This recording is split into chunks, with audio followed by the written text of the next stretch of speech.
Hello, in this tutorial I want to show you why you should use a mixer brush every single time you're doing skin retouching using frequency separation. So I just want to show you the advantages of using a mixer brush tool as opposed to using the lasso tool as a technique to do frequency separation, and also how you can best set up the mixer brush tool in order to give you the best results when you're doing frequency separation or when you're doing skin retouching using frequency separation. And we just want to dive in right now. And before we can proceed, I just have a request that if at all you feel like this is going to be helpful for you and you have always wanted to know all about this, don't forget to hit the like button on this video, and you can as well support the channel by scrolling all the way down to the title or below the title and swiping left towards the thanks button, and you can donate or give back to the channel for the content that I always create for you guys. So we're just going to dive into the major emphasis for today's tutorial. I'm just going to come right here to the actions, and I'm going to play my 16-bit frequency separation action. And for those interested, you can as well check the links in the description for my skin retouching or my skin retouching essentials pack, and you're going to get these actions in that pack. So when it comes to a 16-bit action, you can see you have to play the action depending on how or the bit depth of your photo or of your image. And for this case, I'm just going to be playing my 16-bit frequency separation action, and just come here and I play the action. So this is where the texture is gotten from. So when you mess up with this step, it means you're not going to be able to get the best out of the skin details or out of the skin texture. So I'm just going to zoom in and look for a more prominent or reference point for the textures. So you have to look for the area that has more skin details than the rest of the image, meaning when you start blurring out or when you start losing out on the details right here, it means the rest of the image is going to be completely lost of details. So just come the radius and start moving it towards the right hand side, just like that. And you can see right now you're just starting to lose out the details, but they're still visible. So just move it towards the right hand side up to the point when you're just starting to completely lose out on these more prominent details, and just stop right there. So it is these details that we lose out at this point that we are going to be able to get back in the final photo or in the final image. So you shouldn't also cram this radius, because different images have different levels of sharpness and details, and different photos may be captured using a way different camera system, or different cameras have different sensors and megapixels, and they may capture different levels of sharpness or different levels of details in your photos. So you shouldn't cram this, and you should always adjust it according to the details that you have in your image. And I'm going to come and simply hit OK.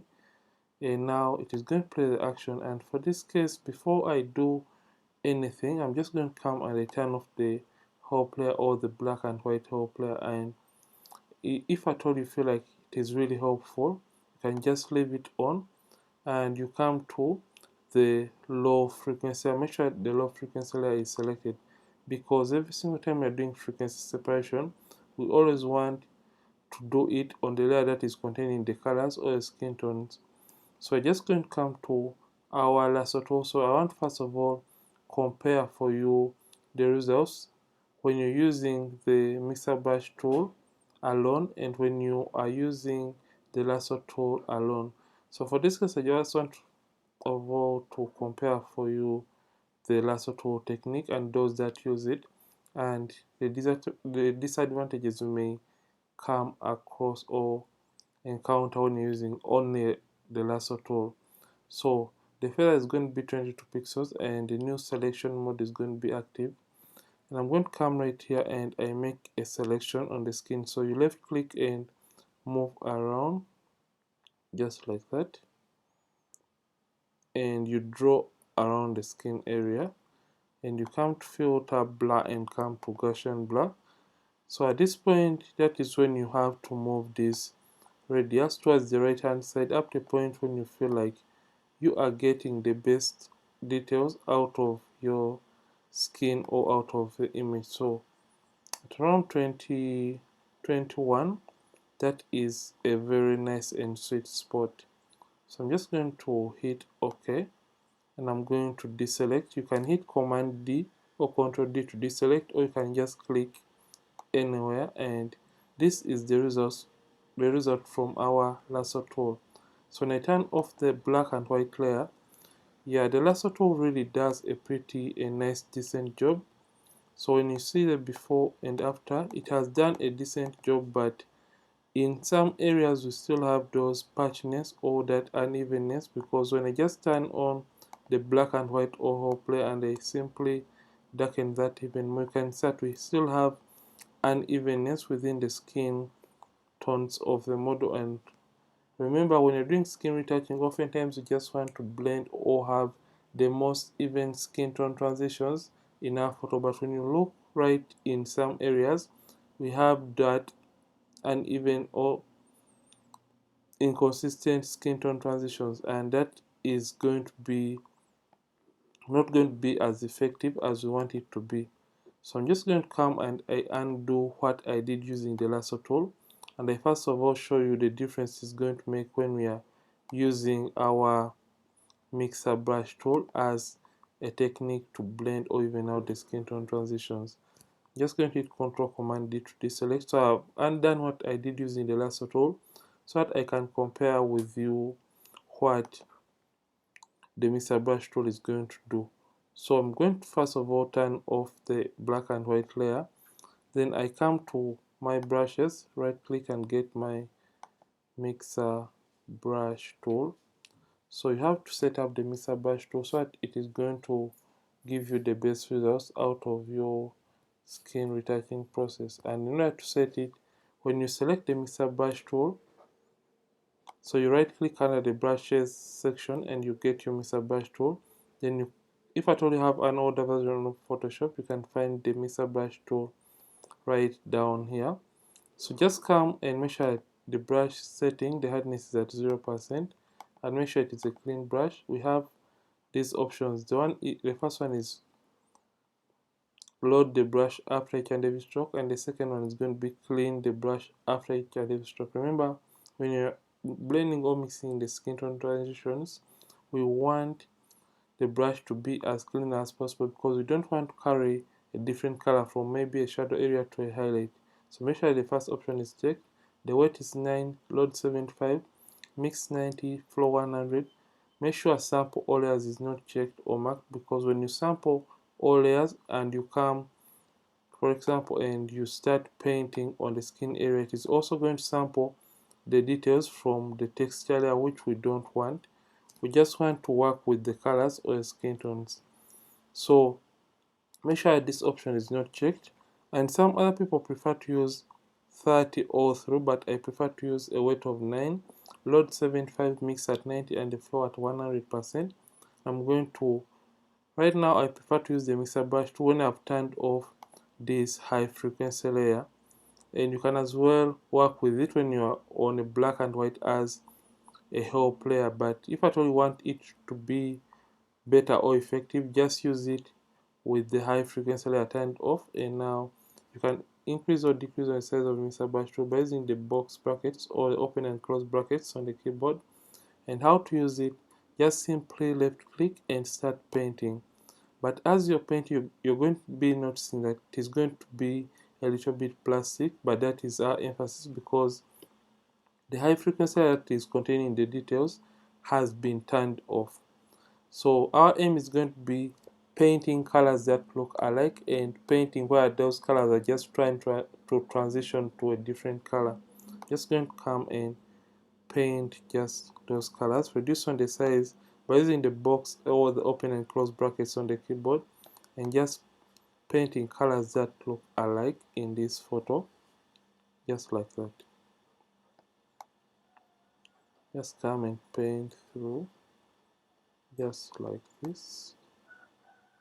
You can see that this looks great. So the more plastic it looks, the better your results are going to be at the end of the process of using a mixer brush tool.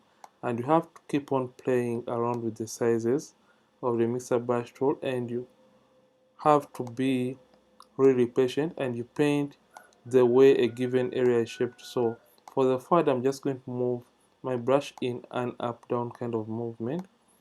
I'm just going to come to this other side and paint colors, or I'm just trying to harmonize or blend the transitions within those colors to have the base out of the photo. So just come and paint just like that, and come this other side right in the middle of the eyebrows and blend through those colors. And while they're just trying to transition, just paint right in the middle and just paint this highlight alone, and come this other area and also paint it just like that. So you can see that the image is starting to look plastic, but the colors are now trying to blend even more or even better. So you're just going to come and paint just right here, and just come and paint through just like that, and you can see it is really nice and more effective than when we use the lasso tool as a lone or independent kind of technique to do our frequency separation. So when you come back and you turn on the high frequency layer, and we see the before and after, you can see this is the before and the after. I've just gotten rid of those uneven skin tone transitions in this very image. So let's see the before after. So when we come to the black and white layer and we do the same thing to test and see the results, you can see right now every uneven skin tone transition has been blended. So you can as well fine-tune this by now adding the lasso tool technique to have even better results for skin retouching. So just come and turn this off, and you come back and select the low frequency layer. Come and get the lasso tool. The feathering is 22 pixels because you don't want rough edges from the selection of the skin area, and you can just fine-tune the areas we may have missed out when you're using a mixer brush tool to blend or even out the skin tone transitions. So just come and select on the skin area depending on the shape of that area, and come to filter, blur, and come down to Gaussian blur, and move this up to a point when you're having the base out of your skin details. And for this case, like we had tried, 21 is a sweet spot. But if at all you want a hack for this, remember we had the radius of 7, so just multiply that radius of 7 by 3, and whichever radius you may have used when you're playing your frequency separation action, just multiply that radius by 3 and you have the base details out of the image. So just multiply 7 by 3, you have 21, and just hit OK. So you can see right now this is a more or a really perfect way to do your frequency separation. And also I've been asking, you can see how different it is when you first of all use the mixer brush tool and you combine it than when you only use the lasso tool to also do skin retouching as an independent technique. So I would recommend that you always combine the lasso tool and mixer brush tool method as you're trying to do frequency separation. And when you combine, or when you first of all do skin retouching with the mixer brush tool and also combine it with the lasso tool technique, you're going to be able to have the best out of your frequency separation as a skin retouching technique in Photoshop. So this is not all for the retouching. You can go ahead and work on the overall or the rest of the areas in the photo and remove the blemishes. And you can, when you're done doing all that, you can just come and calibrate using my latest KC skin tone LUTs. And if at all you're interested, the link is going to be in the description of this video. Just come to color lookup and come to load 3D LUT, and I'm just going to try out my KC LUT 5 and I see how it works with this image. But that is a little bit too much, and just come and reduce on the intensity up to around 48. 48 is good, and that is how this light is going to be affecting this image.